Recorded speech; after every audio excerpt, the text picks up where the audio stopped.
அனைவருக்கும் காலை வணக்கம். இன்னைக்கு ஆகஸ்ட் 24 ஞாயிற்றுக்கிழமை.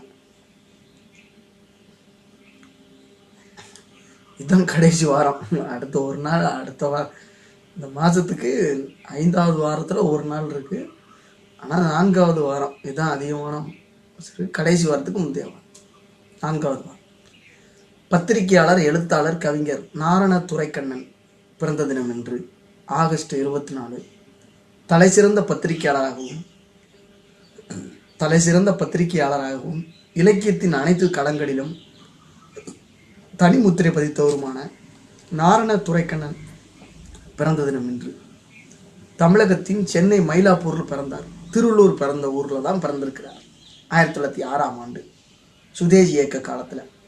பெற்றோர் இட்ட பெயர் நடராஜன். ஆனால் வீட்டில் செல்லமாக அழைத்த துரைக்கண்ணு என்ற பெயரே நிலைத்து விட்டது. முதலில் திண்ணைப்பள்ளி கூடத்திலும் பிறகு திருநெல்வேலி இந்து உயர்நிலைப் பள்ளியிலும் பயின்றார். குப்புசாமி என்பவரிடம் இலக்கியமும் கற்றார், நன்னூல் இலக்கணமும் கற்றார். இவரது சரஸ்வதி பூஜை என்ற முதல் கட்டுரை 1924 சுதேசி மித்திரன் இதழில் வெளியானது. லோகோ பகாரி என்ற வார இதழில் உதவி ஆசிரியராக சப் எடிட்டரா ஆசிரியரானார். தேசப்பந்து, திராவிடன், தமிழ்நாடு ஆகிய பத்திரிகைகளிலும் பணியாற்றியிருக்கிறார். 1932 ஆனந்த போதினி இதழின் ஆசிரியர் பொறுப்பேற்றார். அதில்தான் முதலில் அழகாம்பிகை என்ற சிறுகதையை எழுதினார். 1934 பிரசண்ட விகடன் இதழின் ஆசிரியர் பொறுப்பை ஏற்றார். இந்திய விடுதலை போராட்டத்தை ஆதரித்து தனது பத்திரிகைகளில் தலையங்கங்கள், கட்டுரைகள் எழுதினார். ஆங்கில அரசு அவரை கண்டு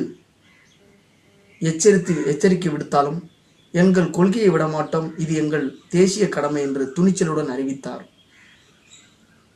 மைவண்ணன், வேள், துலாம், தராசு, திருமயிலை கவிராயர், துரை, லியோ என வெவ்வேறு புனைப்பெயர்களில் கதை, தொடர்கதை, அரசியல், தலையங்கம், விமர்சனங்கள், விவாதங்கள், நாடகங்களை எழுதி வந்தார். இவ்வாறு பல்வேறு பெயர்களில் எழுதி வந்தாலும் ஜீவா என்ற இவரது புனைப்பெயர்தான் பிரபலமாக அறியப்பட்டது. பிரசண்ட விகடனில் ஜீவா என்ற புனைப்பெயரில் பல கதைகளை எழுதினார். காந்தியடிகள் ஹரிஜன இயக்கம் தொடங்குவதற்கு முன்பாகவே பட்டியல் பிரிவு மக்களுக்காக ஆதரவாக குரல் கொடுத்தவர். இவர் தீண்டத்தகாதவர் யார் என்ற சமூக சீர்திருத்த நாடகத்தை எழுதினார். கோனாட்சியின் வீழ்ச்சி, சீமா